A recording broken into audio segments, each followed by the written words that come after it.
بسم الله الرحمن الرحيم. السلام عليكم ورحمة الله وبركاته.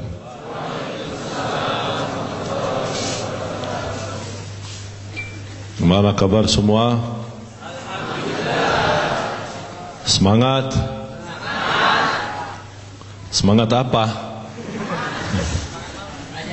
Semangat ya. Semangat berjihad. Oh, semangat. Kayaknya belum siap untuk berjihad ya. Ya Allah, memang Indonesia sedang diuji. Bismillahirrahmanirrahim. Alhamdulillahi rabbil alamin wa asyhadu an la ilaha illallah wahdahu la syarika lahu waliyus salihin. وأشهد أن سيدنا ونبينا محمدا عبد الله ورسوله الصادق الأمين. اللهم صل وسلم وبارك على سيدنا محمد وعلى آله وصحبه ومن تبعهم بإحسان إلى يوم الدين. سبحانك لا علم لنا إلا ما علمتنا إنك أنت العليم الحكيم. Bapak-bapak, ibu-ibu, jemaah sekalian Majlis Teras Dakwah yang saya cintai, yang saya banggakan, terima kasih kehadiran anda dan terima kasih kesabaran untuk bersama-sama. Mudah-mudahan pertemuan ini membawa berkah untuk kita semua. Kita sedikit atau banyak ya? Banyak ya, maunya banyak ya. Kita sama-sama belajar ilmu mengenai kasus aksi demo yang kemarin. Banyak kami menerima komen-komen dan kritikan tulisan di sosial media maupun saya secara pribadi di Instagram yang menyampaikan tidak membenarkan aksi demo atau membela orang menghina Al-Quran. Walaupun tidak banyak, dan alhamdulillah tidak banyak, malah justru bisa dikatakan 99% dari jamaah yang saya bicara pengikut saya di Instagram maupun di sosial media, Facebook, Twitter, hampir 99% yang sudah istilahnya mendukung gerakan itu dan menjadi sudah gerakan, bukan gerakan kita sendiri, tapi sudah dengan pimpinan Fatwa Majlis Ulama Indonesia. Dan kalau kita bilang Fatwa Majlis Ulama Indonesia, berarti ini bukan keputusan satu orang, tapi keputusan jumlah ulama. Dan di situ ada NU, ada Muhammadiyah, ada yang lain-lain. Ada yang tamatan Kairo, ada yang tamatan Arab, di Arab Saudi, di Makkah Ummul Qura, ada yang tamatan di Jamiah Islamiyah Madinah, dan mereka rata-rata cukup bijaksana, senior, yang mereka pasti tidak ada kepentingan selain untuk mencari ridha Allah Subhanahu wa taala. Makanya selama ada pendapat ulama, jujur saja saya tidak pernah turun dan tidak pernah saya bahas. Setiap orang bertanya dalam kasus ini, saya arahkan ke Majlis Ulama Indonesia, karena ini sudah menjadi persoalan publik dan silahkan yang dijawab oleh Majlis Ulama Indonesia sebelum aksi demo. Mengapa saya turun dan ikut bersama umat Islam dan bersama para ulama, para habaib, para kiai? Karena sudah menerima fatwa dari ulama, dari Majlis Ulama Indonesia, menggerakkan aksi demo yang kita membawa kedamaian dalam demo itu. Dan sudah terbukti nyata Tidak ada kerusuhan dari umat Islam. Dan kemarin ketika kerusuhan terjadi, bisa dikatakan tidak terjadi di waktu terang. Dari sebelum Jumat, sesudah Jumat, sampai maghrib, bahkan sampai Isya, tidak ada kerusuhan sama sekali. Berjam-jam dipertahankan.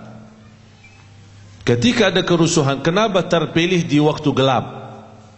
Supaya tidak terlihat siapa yang tersangka. Tapi subhanallah, tetap Allah memberikan petunjuk dan ditangkap salah satu yang membuat kerusuhan, dan dicek KTP-nya ternyata Katolik. Dan sementara ditahan, sementara dilepaskan. Alasannya apa dilepas? Tidak cukup bukti. Jadi negeri ini aneh. Dan saya yakin kalau yang bikin kerusuhan orang Islam, apalagi kalau laskar FBI atau siapa, pasti ditangkap tanpa alasan, tanpa bukti. Berarti sebenarnya persoalan yang kita hadapi di Indonesia bukan masalah bukti sebenarnya. Cuman yang menjadi sasaran, yang menjadi korban, yang menjadi kambing hitam adalah umat Islam. Dan selalu saya sampaikan ke jamaah, kalau tidak bisa menyampaikan komen yang baik dalam hal kasus ini, lebih baik diam. Dan dasar hadis Rasulullah SAW, man kana yu'minu billahi wal yawmil akhir falyaqul khairan aw liyasmut.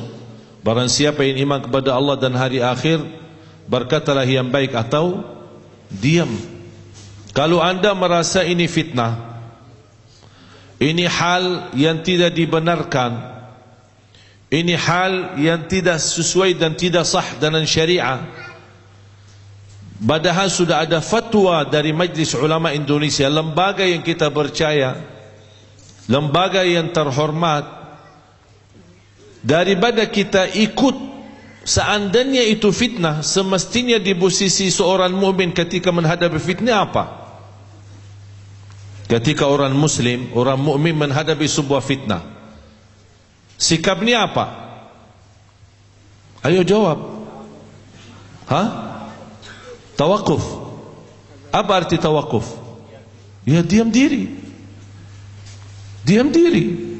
Sampai Rasulullah SAW menyampaikan, kalau kita duduk, kalau kita berdiri, yang duduk lebih baik daripada yang berdiri, yang berdiri lebih baik daripada yang jalan. Kalau sudah ulama mengeluarkan fatwa, tidak layak ulama lain membicara seolah-olah tantangan dengan fatwa itu. Kalau ingin menyampaikan pendapatmu silahkan, tapi tidak boleh dan tidak tepat ketika di sosial media menyampaikan pendapatmu. Apalagi dalam kondisi darurat, kondisi umat sedang menghadapi sebuah masalah yang sangat sensitif, sangat menyakitkan perasaan. Kalau tidak bisa mendorong umat untuk tetap membawa yang kebaikan, udah diamkan. Diamkan. Dan sayang sekali selama saya di Indonesia masih belum memperhatikan ada ikatan kepedulian, kebersamaan antara ulama kita sendiri. Ini yang menjadi masalah.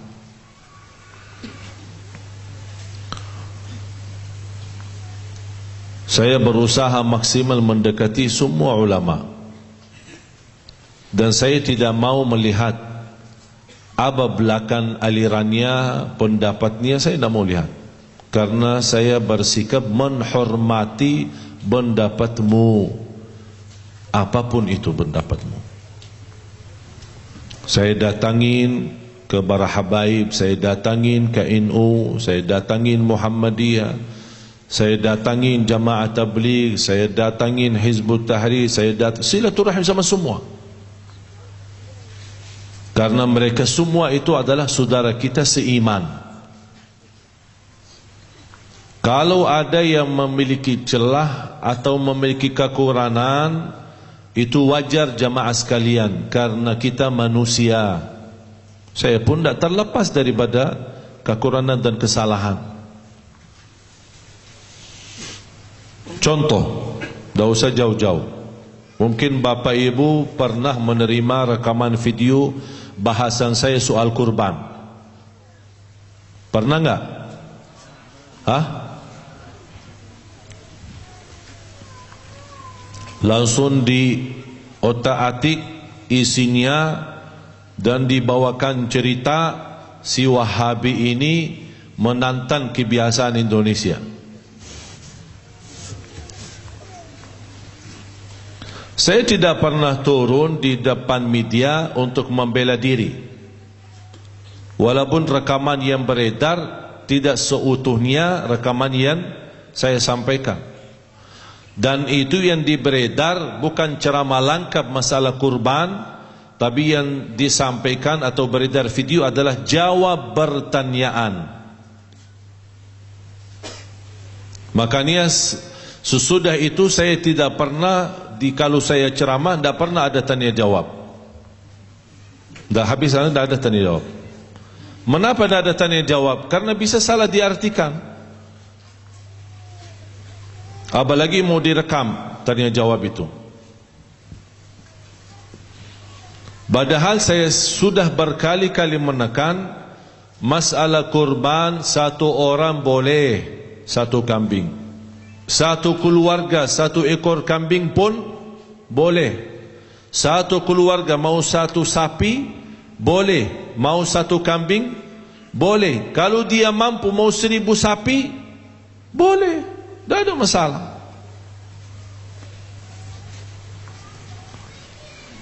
Kembali kepada masalah Al-Quran, Suratul Ma'idah 50. Terima kasih Ahok. Jadi umat Islam sudah hafal satu ayat. Sambil jadi tulisan di baju ini. Di mana-mana bajunya. Kemarin saya pas demo melihat anak-anak muda semua bajunya, seragamnya Al-Ma'idah 51. Saya mengambil pesan, kalau gara-gara satu ayat dicelekkan dan dibicarakan dan dihina, tergerak jutaan umat. Ini baru satu ayat loh. Berarti hati-hati ya, jangan main-main sama Al-Quran. Baru satu ayat sudah jutaan keluar. Gimana kalau 30 juz? Habis-habisan. Tapi saya bangga sekali, tidak membicarakan masalah boleh tidak boleh, tapi saya bangga sekali begitu keberhatian, kepedulian umat Islam di Indonesia. Dan itulah Bapak Ibu yang harus kita sadari, itu yang dimiliki oleh rakyat Indonesia belum tentu dimiliki oleh negara lain. Ketika Islam yang disuntuh, ketika Al-Quran yang dihina, orang yang tidak pernah salat pun keluar.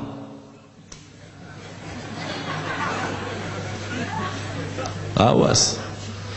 Hal ini membuat semua musuh Islam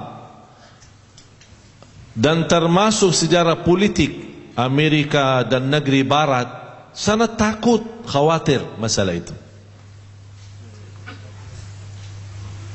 Apalagi kalau kita membicarakan kasus ini belum diselesaikan dengan baik secara hukum, itu bisa lebih besar lagi. Kita tunggu nanti tanggal 25 November. Siap enggak? Siap. Ya, ini. Allahu Akbar. Dan ketahui jamaah sekalian, tidak ada hal pribadi terhadap siapapun. Jangan ada orang yang terbancing, tertipu. Umat Islam kan rahmatan lil alamin. Ini sebenarnya rahmatan lil alamin di Indonesia terlalu bebas dipakai. Tak jelas kemana dipakai. Menghina Al-Quran, rahmatan lil alamin. Di macam-macam isu, rahmatan lil alamin. Berarti kita diamkan diri alasannya rahmatan. Kenapa Islam tidak mau toleransi? Kenapa Islam tidak mau memperhatikan dan menghormati agama lain? Kasih tahu. Dengar baik-baik. Kalau bukan umat Islam di Indonesia cinta damai, tidak ada orang non-Muslim bisa hidup di Indonesia.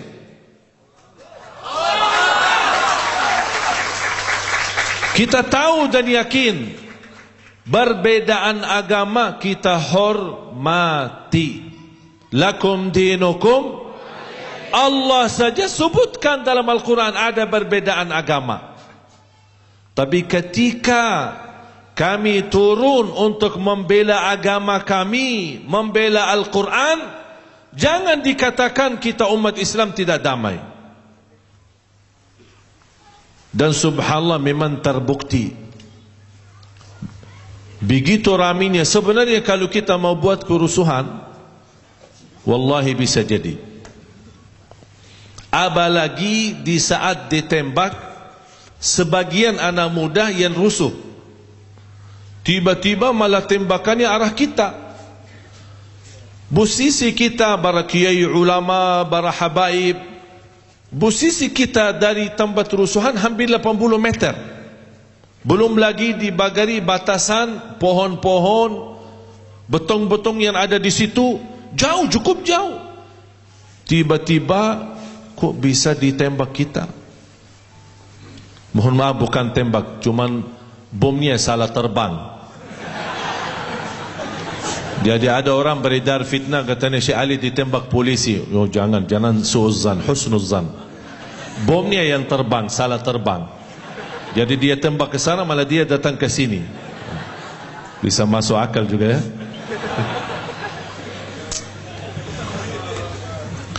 Makanya kita ketika terjadi tembakan kepada anak-anak rusuh muda-muda mahasiswa di sebelah cukup jauh dari posisi kita, masih para kiai, para ulama yang ada lebih menarah atau mendekat ke Monas di hadapan istana, masih mereka menyampaikan bertahan, jangan rusuh, sabar, jangan lawan, mohon polisi jangan tembak. Sebenarnya di saat itu satu kata saja. Kalau dikatakan serbu, karena dah dihentikan tembakan, hanya serbu saja, hanya satu kata. Kira-kira apa yang terjadi? Habis. Apalagi jumlah polisi yang ada di situ tidak seberapa dibanding jamaah dan warga yang turun demo. Cuman subhanallah, Habib Rizik dan para habaib yang ada di situ tahan, jangan ada yang bergerak, jangan ada yang lawan, jangan ada yang mundur. Kita di posisi jauh, sangat jauh dari rusuhan. Tiba-tiba kita melihat tembakan malah ada di hadap kita. Saya di saat itu posisi habis saya baca Al-Quran, turun dari mobil komando, saya pindah ke mobil yang satu lagi di atas atap. Belum santai duduk, bomnya di atas kepala saya. Saya lihat dari atas pohon dikirim dari sana, karena batasan pohon kan, kalau ditembak begini pasti kena pohon, makanya mereka tembak dari atas. Dia datang, saya lihat, berhati banget. Cuma subhanallah tidak terfikir, padahal bawa HP tidak terfikir rekam. Ya posisi ini lagi kacau, apa yang mau direkam? Persis ketika saya melihat satu tembakan yang datang ke arah kita, saya masih begini lihat, terus turun ke bawah, anak-anak muda di sebelah kiri kita di mobil. Yang satu lagi turun ke sini sambil saya melihat. Pas begini sampai di sini, saya fikir masih mau jatuh ke bawah. Ternyata meledak di atas kepala saya persis. Walaupun alhamdulillah selamat dari ledakan bom itu, tapi yang kena gas air mata yang sangat luar biasa, sampai saya tidak bisa nafas, tidak bisa menghirup udara yang bersih, belum lagi mata tidak bisa sama sekali lihat. Ini benar-benar cuci mata. Udah luar biasa habis-habisan. Dan di situ ketika saya berdiri malah bertambah gas, membuat karena nafas sudah tidak bisa nafas biasa, membuat agak sedikit bukan binsang sih, cuman agak tidak sadar dan kemudian agak jatuh dari mobil. Alhamdulillah ada teman-teman di posisi di bawah mobil berdiri, jadi mereka yang melindungi saya dan kemudian membawa saya ke mobil. Dalam mobil baru saya mulai sadar, dibawa ke rumah sakit, diberi oksigen, kemudian dibersihkan mata. Kemudian begitu saya mulai melihat dan menyadari saya sudah di rumah sakit, saya langsung cabut oksigennya, saya lepaskan semua dan saya, sampai dokter ini bilang, jangan dulu, di sini dulu. Apaan yang di sini dulu? Kok di surga, di sana surganya, kok di sini dulu katanya. Orang-orang lagi mau masuk surga, saya turun. Subhanallah, saya turun. Jujur saja, saya tidak tahu apa yang saya harus lakukan. Cuma satu bahasa saya, ulama masih di sana, kalau memang Allah izinkan mereka mati di situ, saya juga mau mati. Saya dah mau pulang kalau ulama belum pulang. Saya balik dalam perjalanan, melihat banyak pemuda-pemudi yang menarah balik dari istana pulang. Saya tidak tahu mereka kemana. Begitu mereka melihat saya balik dan semuanya bertakbir ikut balik lagi. Saya belum tahu para kiai ulama sudah bergerak jalan ke DPR, MPR. Saya sendiri, ayo serius habis-habisan, ayo mari, Masya Allah luar biasa. Padahal mungkin banyak di antara mereka yang tidak bisa baca Al-Quran, cuma hafal Al-Maidah 51. Subhanallah, tapi Allah melindungi kita. Belum sampai ke batasan dekat polisi, ada orang dari staf pengurus FBI mau menyampaikan, Habib dan semua lain sudah pada pulang. Syekh tahan dulu, mau kemana sih? Jangan sampai ditembak lagi. Akhirnya kita diarahkan untuk balik lagi. Padahal saya melihat begitu semangatnya para pemuda untuk membela Al-Quran. Jamaah sekalian, kita tidak tahu mana kebaikan yang kita lakukan menjadi sebab diampuni oleh Allah dosa kita. Jangan ada bahasa, saya ajak orang berdosa, mau apain ikut demo, mau apain bela Al-Quran, saya aja belum sempurna. Emang siapa yang sempurna? Siapa yang sempurna? Bisa jadi anda yang tidak lancar salatnya, anda yang belum bisa baca Al-Quran, anda yang masih memiliki banyak dosa besar, anda begitu turun di lapangan dan untuk membela Al-Quran, bisa menjadi sebab Allah hapuskan dosamu semua. Termasuk orang yang tidak berkesempatan demo. Bukan berarti harus dan wajib demo. Ada orang di rumahnya tapi hatinya demo sebenarnya. Dia ikut dengan hatinya, dengan doanya, dengan zikirnya, dengan memohon kepada Allah Subhanahu wa taala.